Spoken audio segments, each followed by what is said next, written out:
저는 63살 이정희입니다. 30년간 초등학교 교사로 재직하다 퇴직한 평범한 은퇴 여성이죠. 여동생 정미가 떠난 지 10년이 지났습니다. 오늘은 정미의 10주기 추모식이 있는 날입니다. 창가에 서서 하늘을 바라보니 어쩐지 먹구름이 가득한 하늘이 제 마음처럼 무겁게 느껴지네요. 검은 원피스를 꺼내 입고 거울을 바라봅니다. 주름진 눈가와 하얗게 새어나온 머리카락이 세월의 흐름을 보여주는 듯합니다. 추모식장에 도착하니 조카 지훈이 먼저 달려와 안깁니다. 아버지 없이 자란 지훈을 위해 친정어머니 역할을 자처했던 정미는 늘 지훈을 위해 살았습니다. 지훈의 얼굴에서 정미의 모습이 살짝 비치는 것 같아 가슴이 아립니다. 추모식장 안으로 들어서니 사람들이 삼삼오오 모여 정미를 기억하고 있습니다. 먼 친척들, 정미의 친구들, 그리고 제가 알지 못하는 사람들까지 정미는 많은 이들에게 사랑받았던 사람이었죠. 이모, 아버지가 오셨어요. 지훈의 말에 고개를 들어보니 양복을 차려입은 상우가 들어오고 있었습니다. 정미의 남편, 제 여동생의 남편이었던 최상우 씨는 60세의 나이가 무색할 만큼 단정한 모습이었습니다. 그런데 왜 갑자기 심장이 빠르게 뛰는 걸까요? 10년 만에 보는 그의 모습이 낯설면서도 어딘가 익숙한 느낌이 듭니다. 상호는 조용히 다가와 절 보더니 살짝 고개를 숙였습니다. 오랜만입니다, 처영. 처영라는 호칭이 어색하게 느껴졌습니다. 정미가 살아있을 때는 늘 그렇게 불렀으니까요. 하지만 지금의 우리는 그저 먼 친척 같은 사이일 뿐입니다. 네, 오랜만이네요. 잘 지내셨어요? 덕분에요. 처영은 여전히 건강해 보이시네요. 형식적인 인사를 나누는데도 묘한 긴장감이 감돕니다. 가슴 한켠이 따뜻해지는 느낌은 뭘까요? 추모식이 시작되고 모두 정미의 영정 앞에 꽃을 바칩니다. 저도 흰 국화 한 송이를 들고 정미의 웃는 얼굴 앞에 섭니다. 정미야, 벌써 10년이 지났구나. 언니는 아직도 네가 그립다. 눈물이 흘러내립니다. 정미는 항상 제 곁에서 든든한 버팀목이 되어 주었습니다. 그런 정미가 갑작스러운 사고로 세상을 떠났을 때 저는 무너져 내렸습니다. 그 후로 지훈을 돌보며 정미의 빈자리를 채우려 노력했지만 그래도 채워지지 않는 빈자리가 있었습니다. 추모식이 끝나고 사람들이 하나둘 자리를 떠납니다. 저는 마지막까지 남아 정미의 사진을 바라봅니다. 문득 누군가의 시선이 느껴져 고개를 돌리니 상호도 같은 자리에 서 있었습니다. 우리의 시선이 마주치고 그 순간 무언가 깊은 감정이 교차하는 것을 느꼈습니다. 그것이 무엇인지 알 수 없었지만 분명 평범한 감정은 아니었습니다. 처영, 같이 나가시죠. 상호의 말에 저는 고개를 끄덕이고 그를 따라 밖으로 나섰습니다. 봄비가 내리기 시작했습니다. 상호는 우산을 펼쳐 제 머리 위로 가져왔습니다. 그의 손에서 우산을 받으려 했지만 상호는 그대로 제 곁에서 우산을 들고 있었습니다. 정미가 항상 처형 자랑을 많이 했었습니다. 든든한 언니가 있어서 행복하다고. 상호의 말에 가슴이 아파옵니다. 정미는 항상 저를 의지했지만 정작 정미가 가장 필요로 할 때 저는 그 자리에 없었으니까요. 차를 타고 집으로 돌아오는 길, 창밖으로 내리는 비를 바라보며 문득 상호의 눈빛이 떠올랐습니다. 그 눈빛에서 읽은 외로움이 제 마음속 깊은 곳을 건드린 것 같았습니다. 저는 아침마다 창가에 앉아 홍차 한 잔을 마시는 것으로 하루를 시작합니다. 오늘도 여느 때와 다름없이 조용한 아침을 맞이하고 있는데 갑자기 전화벨이 울렸습니다. 발신자 이름을 보니 조카 지훈이었습니다. 이모, 큰일 났어요. 결혼식장을 예약했는데 문제가 생겼대요. 이모가 좀 도와주실 수 있으세요? 지훈이 다급한 목소리로 말했습니다. 결혼을 한 달 앞둔 지훈은 요즘 정신없이 준비를 하고 있었습니다. 저는 지훈의 부탁을 거절할 수 없었습니다. 정미가 남겨둔 가장 소중한 보물이니까요. 그래, 걱정하지 마. 이모가 도와줄게. 지훈의 부탁으로 웨딩홀을 방문했습니다. 홀 입구에서 기다리고 있던 사람은 다름 아닌 상호였습니다. 10주기 추모식 이후 2달 만에 다시 마주친 상호의 모습에 왠지 가슴이 두근거립니다. 상호도 저를 보더니 살짝 당황한 기색이 역력했습니다. 처형, 여기까지 와주셔서 감사합니다. 지훈이가 혼자 처리하기 힘들어해서. 아니에요. 지훈이는 제 조카니까요. 당연히 도와야죠. 어색한 인사를 나누고 우리는 함께 웨딩홀 매니저를 만났습니다. 예약된 날짜에 문제가 있어 다른 날짜로 변경해야 하는 상황이었습니다.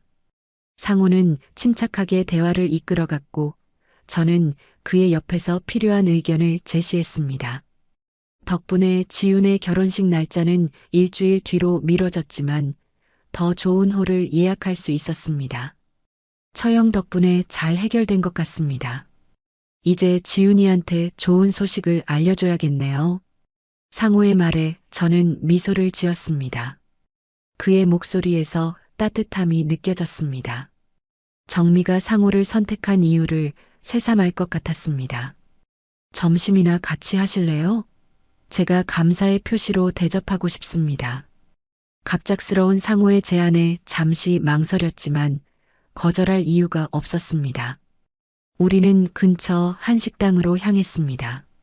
식사를 하며 지훈의 어린 시절 이야기, 정미와의 추억들을 나눴습니다.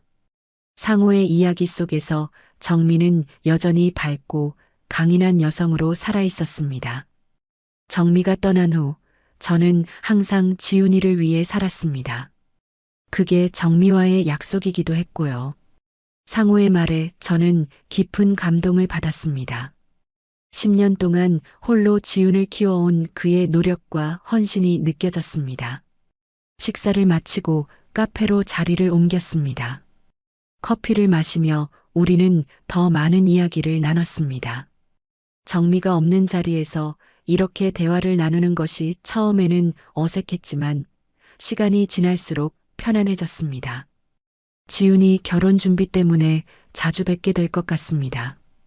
많이 도와주세요, 처형. 네, 물론이죠. 지훈이는 제 조카니까요. 최대한 도울게요. 그날 이후로 저는 지훈의 결혼 준비를 핑계로 상호와 자주 만나게 되었습니다. 웨딩드레스 고르기, 청첩장 디자인 선택하기, 하객 명단 정리하기 등 크고 작은 일들을 함께 했습니다. 그 과정에서 우리는 서로에 대해 더 많이 알게 되었습니다. 상호는 건설회사에서 은퇴한 후 지금은 취미로 목공 작업을 한다는 것, 주말마다 봉사활동을 다닌다는 것, 그리고 여전히 정미를 그리워한다는 것을 알게 되었습니다. 어느 날 지훈의 웨딩 촬영 장소를 보러 함께 교회로 나갔습니다. 아름다운 정원이 있는 스튜디오를 방문한 후 근처 공원에서 잠시 쉬어가기로 했습니다. 벤치에 나란히 앉아 있는데 문득 상호가 제 손을 잡았습니다. 놀라서 그를 바라보니 상호의 눈에는 깊은 감정이 담겨 있었습니다. 처형, 아니 정희 씨, 이렇게 부르면 실례일까요? 저는 말문이 막혔습니다. 10년 동안 처형이라고 불렀던 그가 처음으로 제 이름을 부른 것입니다. 그 순간 제 심장은 마치 20살 소녀처럼 빠르게 뛰기 시작했습니다. 정혜 씨가 아니었다면 당신을 사랑했을 겁니다. 상호의 고백에 저는 숨을 멈췄습니다. 그의 말은 제 마음속 깊은 곳을 흔들어 놓았습니다. 상호는 조심스럽게 저를 끌어안았고 저는 그의 품 안에서 벗어나지 못했습니다. 머릿속으로는 이건 잘못된 거야라고 생각했지만 마음은 이미 그에게로 향하고 있었습니다. 저는 일기장을 펼쳐놓고 오늘 있었던 일을 쓰려다 펜을 내려놓았습니다. 어떻게 써야 할지 모르겠네요. 상호의 고백 이후 며칠 동안 저는 혼란스러웠습니다. 정미의 남편, 제 여동생의 남편이었던 사람에게 이런 감정을 느끼는 것이 옳은 일인지 계속 고민했죠. 하지만 마음은 이미 기울어져 있었습니다. 전화벨이 울렸습니다. 발신자 표시를 보니 상호였습니다. 심장이 쿵쾅거렸지만 통화 버튼을 눌렀습니다. 정희 씨, 괜찮으시면 오늘 저녁 같이 하실래요? 할 말이 있습니다. 망설임 없이 저는 그의 제안을 받아들였습니다. 마음 한편에서는 죄책감이 밀려왔지만 다른 한편으로는 설렘이 가득했습니다. 거울 앞에 서서 오랜만에 화장을 하고 옷을 고르는 제 모습이 어색했지만 왠지 기분이 좋았습니다. 저녁 7시 약속한 레스토랑에서 상호를 만났습니다. 그는 정장을 입고 와서 더욱 멋있어 보였습니다. 조명이 은은한 테이블에 앉아 와인을 한 잔씩 마시며 이야기를 나누었습니다. 처음에는 일상적인 대화를 나누다가 상호가 조심스럽게 입을 열었습니다. 정희 씨, 지난번 제 말에 대해 어떻게 생각하셨는지 궁금합니다. 저는 와인 잔을 만지작거리며 잠시 생각했습니다. 솔직하게 말해야 할까요? 아니면 그냥 넘어갈까요? 깊은 숨을 들이신 후 저는 제 마음을 털어놓기로 했습니다. 솔직히 혼란스러웠어요. 정미는 제 여동생이고 당신은 정미의 남편이었으니까요. 하지만 말을 멈추고 상호의 눈을 바라보았습니다. 그의 눈에는 깊은 감정이 담겨 있었습니다. 하지만 제 마음도 당신을 향하고 있어요. 제 고백에 상호의 얼굴에 미소가 번졌습니다. 그는 테이블 너머로 제 손을 잡았고 그 온기가 제 마음을 따뜻하게 만들었습니다. 우리는 그렇게 조심스럽게 데이트를 시작했습니다. 영화도 보고 공원도 산책하고 때로는 그냥 커피숍에 앉아 이야기를 나누기도 했습니다. 오랜만에 느끼는 설렘에 제 마음은 청춘으로 돌아간 것 같았습니다.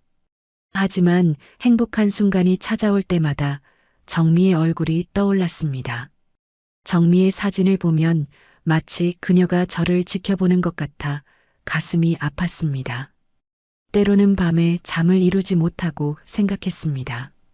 내가 이래도 되는 걸까? 정미가 원할까? 상호도 비슷한 감정을 느끼는 것 같았습니다. 데이트 중에도 문득 생각에 잠기거나 정미 이야기가 나오면 눈시울을 붉히기도 했습니다. 우리 둘 다 정미를 배신하는 것 같은 죄책감을 안고 있었지만 서로에 대한 감정은 점점 깊어져 갔습니다. 어느 날 저녁 상호가 저를 집 앞까지 데려다 주었습니다. 비가 내리기 시작했고 우리는 우산 하나를 함께 쓰고 걸어갔습니다. 현관 앞에 도착해서 작별 인사를 나누려는 순간 상호가 갑자기 저를 끌어안았습니다. 그의 따뜻한 품 안에서 저는 모든 걱정을 잊었습니다. 정희 씨, 이런 말하면 안 되는 거 알지만 당신이 행복했으면 좋겠습니다. 정미가 떠난 지 벌써 10년이 지났어요. 우리도 새로운 삶을 살 권리가 있지 않을까요? 상호의 말에 저는 눈물이 흘렀습니다. 그의 말이 제 마음속 깊은 곳을 울렸습니다. 맞아요. 우리도 행복할 권리가 있습니다. 하지만 그 행복이 정미를 배신하는 것이라면요? 나 행복해도 되는 걸까요? 혼잣말처럼 중얼거렸지만 상호는 제 말을 들었습니다. 그는 조심스럽게 제 얼굴을 들어 올려 눈물을 닦아주었습니다. 그리고 천천히 제 입술에 입맞춤했습니다. 처음에는 놀라서 몸이 굳었지만 이내 저도 그의 키스에 응답했습니다. 비가 내리는 가운데 우리의 첫 키스는 달콤하면서도 쓸쓸했습니다. 행복과 죄책감이 교차하는 복잡한 감정이었습니다. 집에 들어와 거울을 보니 얼굴이 상기되어 있었습니다. 이제 63세 나이에 소녀처럼 두근거리는 마음을 느끼는 것이 어색했지만 부정할 수 없이 행복했습니다. 침대에 누워 천장을 바라보며 생각했습니다. 정미의 웃는 얼굴이 떠올랐다가 상호의 따뜻한 눈빛이 떠올랐다가 복잡한 감정이 제 마음을 휘감았습니다. 정미야, 언니가 이래도 될까? 네가 가장 사랑했던 사람을 내가 사랑해도 될까? 깊은 한숨과 함께 눈을 감았습니다. 어떤 선택을 하든 이제 저의 인생은 완전히 다른 방향으로 흘러갈 것 같았습니다. 저는 결혼을 일주일 앞둔 지훈이의 드레스 피팅에 동행했습니다. 웨딩숍 안에서 하얀 드레스를 입고 나온 지훈이는 그야말로 천사 같았어요. 정미가 살아있었다면 얼마나 자랑스러워했을까 생각하니 가슴이 아팠죠. 딸의 결혼식을 볼 수 없는 정미를 생각하면서 조카를 바라보았습니다. 이모, 어떤 것 같아요? 이 드레스가 좋을까요? 아니면 다른 걸 더 봐야 할까요? 지훈이의 물음에 저는 미소를 지었습니다. 완벽해. 내 엄마를 닮아서 그런지 뭘 입어도 예쁘구나. 잠시 후 상호 씨가 도착했어요. 우리는 서로 눈빛을 교환했고 그 순간 지훈이가 우리의 시선을 눈치챈 것 같았습니다. 하지만 지훈이는 아무 말도 하지 않고 드레스를 갈아입으러 갔어요. 저는 불안한 마음으로 긴장된 미소를 지었죠. 상호 씨도 어색한 듯 목을 가다듬었습니다. 드레스 피팅을 마치고 세 사람은 함께 식사를 했습니다. 테이블에 앉아 메뉴를 고르는데 상호 씨의 손이 우연히 제 손에 닿았고 저는 무의식적으로 미소를 지었어요. 그 순간 지훈이의 날카로운 목소리가 들렸습니다. 이모랑 아버지, 혹시 사귀는 거예요? 저와 상호 씨는 동시에 굳어버렸어요. 지훈이의 눈빛은 차갑게 변해 있었죠. 상호 씨가 먼저 입을 열었습니다. 지훈아, 아빠가 할 말이 있단다. 아니, 먼저 대답해 주세요. 두 분이 사귀고 있는 거죠? 지훈이의 목소리에 분노가 묻어 있었어요. 저는 조심스럽게 고개를 끄덕였습니다. 더 이상 숨길 필요가 없다고 생각했죠. 네가 오해하지 않았으면 해. 우리는 최근에 제 말이 끝나기도 전에 지훈이는 자리에서 벌떡 일어났습니다. 지훈이의 눈에는 눈물이 고여 있었어요. 어떻게 이럴 수 있어요? 이모는 엄마의 언니잖아요. 아버지는 엄마의 남편이었고 엄마가 무덤에서 통곡하실 거예요. 지훈이의 외침에 레스토랑 안의 사람들이 우리를 쳐다보기 시작했어요. 저는 지훈이의 손을 잡으려 했지만 지훈이는 제 손을 뿌리쳤습니다. 제 결혼식에 두 분 안 왔으면 좋겠어요. 엄마 없는 자리를 노려서 이런 짓을 하다니 정말 실망했어요. 지훈이는 울음을 참지 못하고 레스토랑을 뛰쳐나갔습니다. 상호 씨가 급히 지훈이를 따라 나갔지만 이미 지훈이는 택시를 타고 사라지고 없었어요. 상호 씨는 망연자실한 표정으로 돌아왔죠. 내 잘못입니다. 좀 더 조심했어야 했는데. 상호 씨의 말에 저는 고개를 저었어요. 둘 다 잘못이에요. 우리가 지훈이의 입장을 생각했어야 했죠. 그날 이후로 지훈이는 저희와 연락을 끊었습니다. 전화도 받지 않고 문자에도 답하지 않았어요. 결혼식 일주일 전인데 이런 상황이 벌어져 너무 마음이 아팠습니다. 상호 씨도 괴로워하는 것이 보였어요. 딸의 결혼식에 참석하지 못할 수도 있다는 생각에 상호 씨는 날이 갈수록 침울해졌습니다. 우리 관계를 좀 쉬는 게 어떨까요? 어느 날 저녁 상호 씨가 제안했어요. 상호 씨의 눈에는 깊은 슬픔이 담겨 있었습니다. 지훈이가 결혼할 때까지만이라도 우리 관계를 잠시 접어두는 게 좋겠습니다. 딸의 결혼식에 참석하지 못한다면 평생 후회할 것 같아요. 저는 상호 씨의 말에 동의했습니다. 지훈이의 행복이 우선이었으니까요. 우리는 잠시 만남을 중단하기로 했어요. 하지만 마음속으로는 여전히 서로를 생각하고 있었죠. 집에 돌아와 창문 너머로 저물어가는 해를 바라보며 생각했습니다. 이 사랑은 애초에 불가능한 것이었을까 고민했어요. 가족 간의 도리와 개인의 행복 사이에서 우리는 무엇을 선택해야 하는 걸까 혼란스러웠습니다. 정미가 살아있었다면 어떤 말을 했을까요? 정미는 항상 제게 행복하게 살라고 말했었습니다. 하지만 그녀의 남편과 함께하는 행복까지 축복했을까요? 그렇게 사흘이 지났고 지훈이에게서 아무런 연락이 없었습니다. 결혼식까지 나흘이 남았을 때 저는 마지막 시도를 해보기로 했어요. 지훈이의 집을 찾아가 문 앞에 서서 한참을 망설였습니다. 문을 두드리려는 순간 갑자기 문이 열렸고 지훈이가 서 있었습니다. 서로 마주친 순간 지훈이의 눈에 놀란 기색이 역력했어요. 잠시 침묵이 흘렀고 저는 지훈이의 반응을 기다렸습니다. 지훈이는 한숨을 쉬더니 저를 집 안으로 초대했어요. 거실에 앉아 차를 마시며 우리는 조심스럽게 대화를 시작했습니다. 결혼식 전날 저녁 지훈이에게서 문자가 왔습니다. 내일 와주세요, 이모. 아버지도요. 제가 너무 감정적으로 반응했네요. 고민 많이 했어요. 엄마가 계셨다면 두 분의 행복을 바라셨을 거예요. 문자를 읽고 눈물이 흘렀습니다. 지훈이의 넓은 마음에 감사했어요. 상호 씨에게 바로 연락했고 상호 씨도 기뻐했습니다. 이제 우리의 관계를 인정해준 지훈이.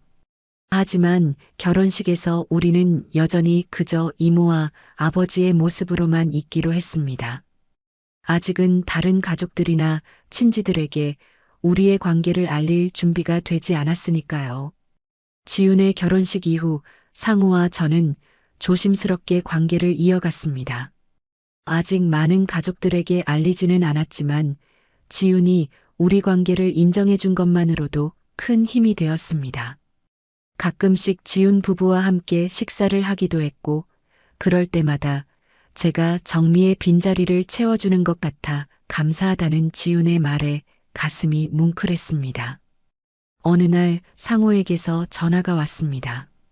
정희 씨, 이번 주말에 시간 괜찮으세요? 중요한 이야기가 있어서요. 그의 목소리에서 긴장감이 느껴졌습니다. 무슨 일일까 궁금했지만 주말까지 기다리기로 했습니다. 하지만 그 이틀이 왠지 길게 느껴졌습니다. 주말, 저는 상호와 만나기로 한 카페로 향했습니다. 도착 시간보다 조금 일찍 도착해서 창가 자리에 앉아 기다렸습니다. 문득 길 건너편에 있는 레스토랑이 눈에 들어왔습니다. 그리고 그곳에 앉아 있는 상호의 모습이 보였습니다. 그는 혼자가 아니었습니다. 우아한 차림의 젊은 여성과 마주 앉아 웃으며 이야기를 나누고 있었습니다. 순간 가슴이 철렁 내려앉았습니다. 저보다 훨씬 젊고 아름다운 여성과 함께 있는 상호의 모습에 질투와 배신감이 밀려왔습니다. 그들은 친밀한 분위기로 대화를 나누었고 상호는 때때로 그 여성의 손을 잡기도 했습니다. 저는 더 이상 볼 수 없어 자리에서 일어났습니다. 카페를 나와 집으로 돌아가는 길, 눈물이 멈추지 않았습니다. 집에 도착하자마자 상호에게 문자를 보냈습니다. 오늘 약속 취소할게요. 더 이상 만나지 않는 게 좋겠어요. 곧바로 상호에게서 전화가 왔지만 받지 않았습니다. 계속해서 걸려오는 전화를 무시한 채 저는 침대에 누워 생각에 잠겼습니다. 아마도 이게 정미의 뜻인 걸까요? 그녀의 남편을 빼앗으려 했기 때문에 받는 벌인 걸까요? 아니면 63의 나이에 사랑을 꿈꾼 것이 너무 우스운 일이었을까요? 다음 날부터 저는 상호의 모든 연락을 차단했습니다. 전화도 문자도 심지어 직접 찾아온 그를 마주치지 않았습니다. 마음은 아팠지만 이게 최선이라고 생각했습니다. 며칠이 지나자 상호의 연락도 끊겼습니다. 그도 포기한 걸까요? 한 달이 흘렀습니다. 가을이 깊어가는 어느 날 지훈이 찾아왔습니다. 반갑게 맞이했지만 그녀의 표정이 심각해 보였습니다. 이모, 아버지와 무슨 일 있으셨어요? 요즘 너무 힘들어 하세요. 저는 무슨 말을 해야 할지 몰랐습니다.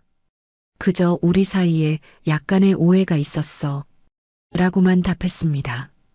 지우는 한숨을 쉬며 말했습니다. 아버지가 결혼 준비하시는 거 알고 계세요? 그 말에 가슴이 무너져 내렸습니다. 역시 그 여자와 결혼하려는 거였군요. 제 표정을 본 지훈이 황급히 말을 이었습니다. 아니, 이모와 아버지의 결혼 준비요. 아버지가 이모에게 프러포즈 하려고 반지도 샀는데 순간 어안이 벙벙했습니다. 무슨 말인지 이해가 되지 않았습니다. 무슨 소리야? 상호 씨는 다른 여자와. 지훈이 웃음을 터뜨렸습니다. 아, 이제 알겠어요. 이모가 오해하신 거였군요. 그 여자는 아버지가 고용한 웨딩 플래너예요. 아버지가 이모에게 청혼하기 위해 모든 걸 완벽하게 준비하고 계셨거든요. 순간 모든 것이 명확해졌습니다. 상호가 만난 여성은 웨딩 플래너였고 그 중요한 이야기는 바로 청혼이었던 거군요. 저는 오해로 인해 상호에게 상처를 주었고 그의 마음을 의심했습니다. 부끄러움과 후회가 밀려왔습니다. 이제 어떻게 하면 좋을까? 지우는 미소를 지으며 말했습니다. 아직 늦지 않았어요, 이모. 아버지는 여전히 이모를 기다리고 계세요. 그날 밤 침대에 누워 천장을 바라보며 생각했습니다. 상호의 진심을 의심했던 제 자신이 부끄러웠습니다. 이런 오해로 우리의 관계가 끝나야 한다면 너무 슬픈 일이겠죠. 창밖으로 비가 내리기 시작했습니다. 빗소리를 들으며 저는 생각했습니다. 이렇게 끝나야 했던 건가요? 눈물이 베개를 적셨습니다. 다시 상호에게 연락해 볼까요? 아니면 이대로 체념해야 할까요? 밤새 고민하며 뒤척였습니다. 아침이 밝았습니다. 밤새 내리던 비는 그쳤지만 제 마음속 비는 여전히 내리고 있었습니다. 오해로 인해 상호와 멀어진 지 한 달이 넘었습니다. 지훈을 통해 진실을 알게 되었지만 제가 상호에게 먼저 연락할 용기가 나지 않았습니다. 그의 마음을 의심했던 제 자신이 너무 부끄러웠으니까요. 하루 종일 집 안에만 있다가 저녁이 되자 결심했습니다. 더 이상 미루지 않고 상호를 만나러 가기로 했습니다. 아직 그의 마음이 변하지 않았기를 바라며 상호의 집으로 향했습니다. 그의 집은 제 집에서 30분 거리에 있었습니다. 택시를 타고 가는 동안 심장이 빠르게 뛰었습니다. 상호의 집 앞에 도착했습니다. 아파트 현관 앞에서 잠시 망설였지만 용기를 내어 초인종을 눌렀습니다. 한참을 기다려도 대답이 없었습니다. 혹시 집에 없는 걸까요? 아니면 절 만나고 싶지 않은 걸까요? 실망감에 돌아서려는 순간 현관문이 열렸습니다. 상호가 놀란 표정으로 저를 바라보고 있었습니다. 그의 얼굴은 피곤해 보였고 수염도 깎지 않은 것 같았습니다. 한 달 만에 보는 그의 모습에 가슴이 아팠습니다. 정희 씨, 상호의 목소리는 떨리고 있었습니다. 저는 더 이상 참을 수 없이 그에게 다가가 안겼습니다. 그의 품 안에서 모든 오해와 불안이 사라지는 것 같았습니다. 미안해요. 오해했어요. 지훈이한테 들었어요. 당신이 웨딩 플래너와 만났던 거. 제가 너무 어리석었어요. 상호는 저를 꼭 안아주었습니다. 그의 체온이 저를 따뜻하게 감싸주었습니다. 들어오세요. 이야기해요. 상호의 집은 단정했지만 어딘가 쓸쓸해 보였습니다. 거실 테이블 위에는 반지 상자가 놓여 있었습니다. 그것을 보자 저절로 눈물이 흘렀습니다. 상호는 조용히 그 상자를 들어 제게 건넸습니다. 정희 씨에게 주려고 준비한 거예요. 그날 카페에서 만나 프러포즈 하려고 했는데 오지 않으셨죠? 상자를 열어보니 단순하지만 아름다운 다이아몬드 반지가 들어 있었습니다. 반지를 보니 상호의 진심이 느껴졌고 제가 얼마나 큰 오해를 했는지 다시 한번 깨달았습니다. 정말 미안해요. 당신을 의심했어요. 그 여자가 당신과 어울려 보여서 나는 이미 늙었는데. 상호는 제 말을 자르며 손을 잡았습니다. 정희 씨, 당신은 내게 가장 아름다운 사람이에요. 나이는 중요하지 않아요. 우리가 함께하는 시간, 그 시간이 행복하다면 그걸로 충분해요.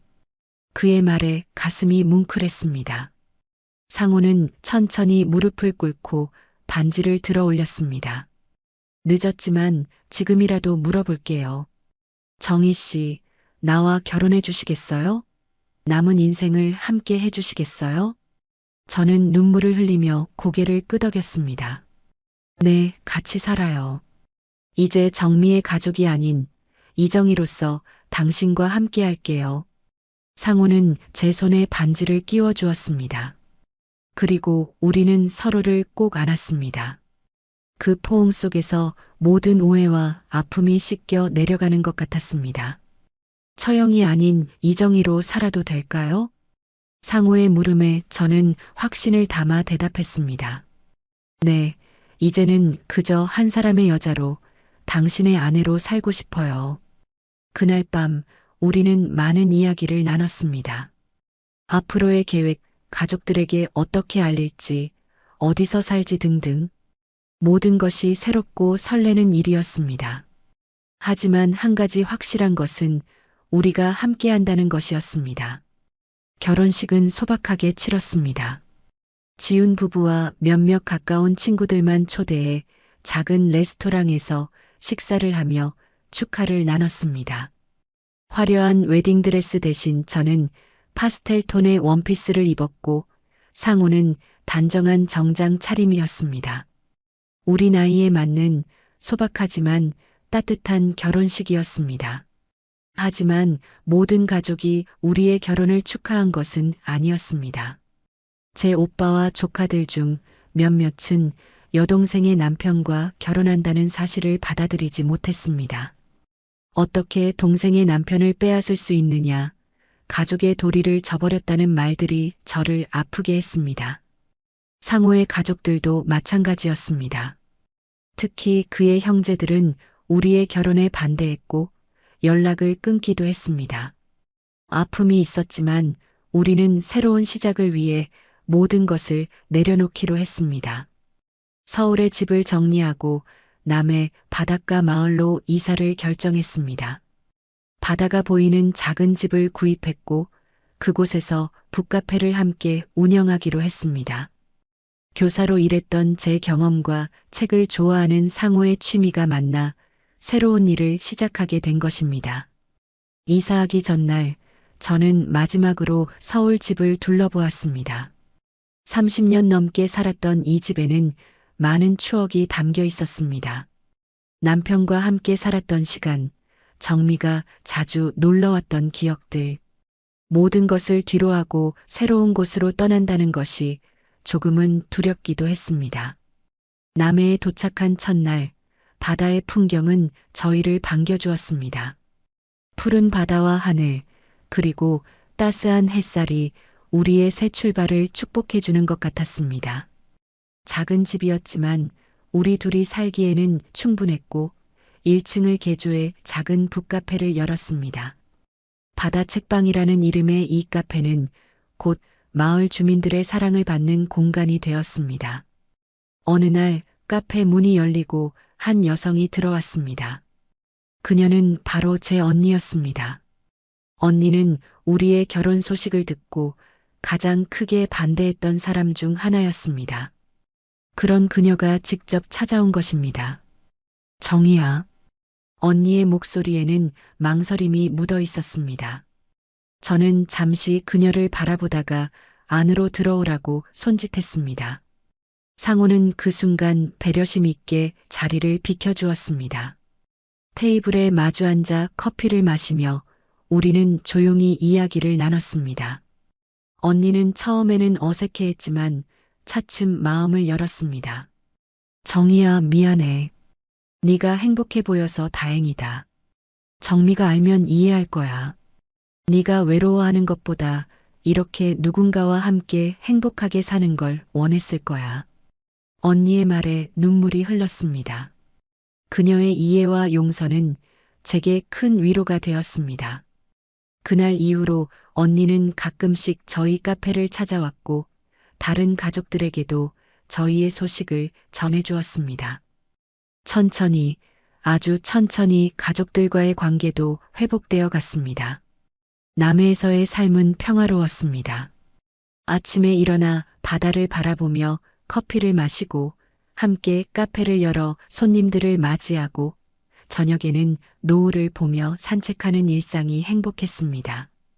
가끔 지훈 부부가 놀러 오기도 했고 상호의 다른 아이들도 차츰 우리의 관계를 받아들이기 시작했습니다. 북카페에는 특별한 코너가 있었습니다. 정미의 서재라는 이름의 이 공간에는 정미가 좋아했던 책들을 모아두었습니다. 그녀를 기억하고 존중하는 우리만의 방식이었습니다. 때로는 그곳에 앉아 책을 읽으며 정미를 생각하기도 했습니다. 그녀도 우리의 행복을 빌어주고 있을 거라고 믿었습니다. 남해에서의 삶이 2년째 접어들었습니다.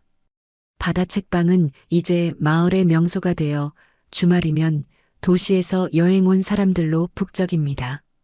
상호는 카페 한켠에 작은 목공방을 마련해 손수 책장과 의자를 만들어 카페를 꾸몄고 저는 아이들을 위한 독서 프로그램을 운영하며 은퇴교사로서의 경험을 살렸지요. 창밖으로 보이는 바다는 계절마다 다른 표정을 지어 보입니다. 겨울이 지나고 봄이 오면 바다는 더욱 푸르러지고 저희 마음도 함께 밝아졌습니다. 우리의 결혼 생활은 평온했습니다. 늦은 나이에 시작한 사랑이었지만 그만큼 서로를 아끼고 배려하는 마음이 컸습니다. 젊은 시절의 열정적인 사랑과는 달랐지만 깊은 이해와 신뢰로 맺어진 관계는 단단했죠. 함께 차를 마시며 지난 날을 추억하고 앞으로의 계획을 나누는 시간이 가장 행복했습니다. 그날은 우리의 결혼 2주년 기념일이었습니다. 상호는 아침부터 특별한 저녁 식사를 준비하고 있었고 저는 카페를 혼자 운영하고 있었습니다. 문득 카페 문이 열리고 지훈이 들어왔습니다. 지훈의 배는 살짝 불러 있었고 임신 6개월째였습니다. 빛나는 눈으로 저를 바라보는 지훈의 모습에 가슴이 따뜻해졌습니다. 지훈아, 이렇게 멀리 왔어? 몸은 괜찮니?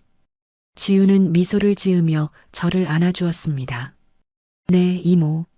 아니, 이제는 어머니라고 불러야 하나요?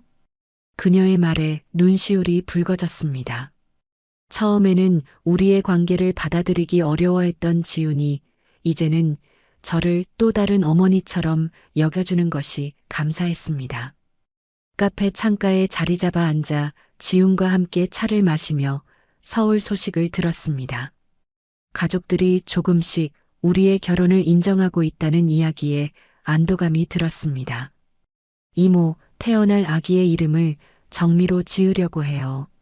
엄마를 기억하는 방법이기도 하고 이모와 아버지가 만들어낸 새로운 가족의 의미도 담고 싶어서요. 지훈의 말에 눈물이 흘렀습니다. 정미의 이름을 가진 새 생명이 태어난다는 것, 그리고 그것이 우리 가족의 화해와 새로운 시작을 의미한다는 것이 너무 감동적이었습니다. 지훈의 손을 꼭 잡으며 고마움을 전했습니다.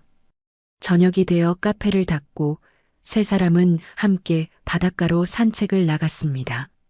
노을이 지는 바다는 황금빛으로 물들어 있었으며 바닷바람은 우리의 얼굴을 부드럽게 어루만져 주었습니다.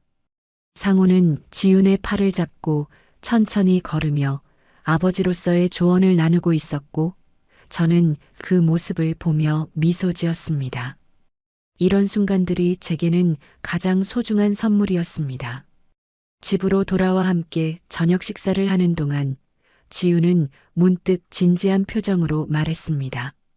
이젠 이모가 아니라 엄마 같아요. 그 말에 저는 숟가락을 들던 손을 멈추었습니다. 지훈의 눈에는 눈물이 고여 있었으며 그 눈물은 우리 모두가 겪어온 아픔과 이제는 치유된 상처를 담고 있는 듯 했습니다. 처음에는 받아들이기 힘들었어요. 하지만 지금은 이해해요. 이모와 아버지가 얼마나 외로웠을지, 그리고 서로에게 얼마나 위로가 되었을지, 엄마도 하늘에서 두 분을 축복하고 계실 거예요. 그날 밤 지훈이 돌아간 후 상우와 저는 테라스에 앉아 별을 바라보았습니다. 조용한 바다 소리와 함께 흐르는 시간이 평화로웠으며 밤하늘의 별들은 우리를 축복하는 듯 반짝였습니다. 정희 씨, 후회 없어요? 상우의 질문에 저는 고개를 저었습니다. 전혀요. 오히려 감사해요. 이렇게 늦은 나이에 새로운 사랑과 가족을 만나게 해줘서. 상우는 제 손을 꼭 잡았습니다. 가끔은 죄책감이 들 때도 있어요. 정미에게. 나도 그래요. 하지만 정미도 우리의 행복을 원했을 거예요. 마음속으로 정미에게 용서를 구하고 동시에 감사의 마음을 전했습니다. 정미가 아니었다면 우리는 만나지 못했을 테니까요. 우리는 서로를 바라보며 미소 지었습니다. 이제는 더 이상 죄책감에 시달리지 않아도 된다는 것을 알았으니까요. 우리의 사랑은 순수하고 진실했습니다. 생각해보면 모든 것이 운명이었는지도 모릅니다. 정미의 빈자리를 채우려 했던 애틋한 마음이 결국 우리를 이어준 것이니까요. 이 사랑이 죄라면 난 기꺼이 죄인으로 남을게요. 상호의 말에 저는 그의 손을 더 꼭 잡았습니다. 늦은 나이에 찾아온 사랑, 많은 어려움과 오해를 넘어 지금 여기 함께 있는 우리. 이것이 진정한 행복이라고 생각했습니다. 밤하늘에 별이 빛나고 바다에는 달빛이 흘렀습니다. 잔잔한 바다 위로 비치는 달빛처럼 우리의 사랑도 이제 평화로움을 찾았습니다. 서로의 손을 잡은 채 바다를 바라보며 앞으로의 삶을 그려봅니다. 아마도 우리에게 남은 시간은 많지 않을 테지만 그래도 괜찮습니다. 지금 이 순간이 행복하니까요. 다음 이야기에서 또 다른 감동으로 찾아뵙겠습니다. 오늘도 함께 해주셔서 감사합니다.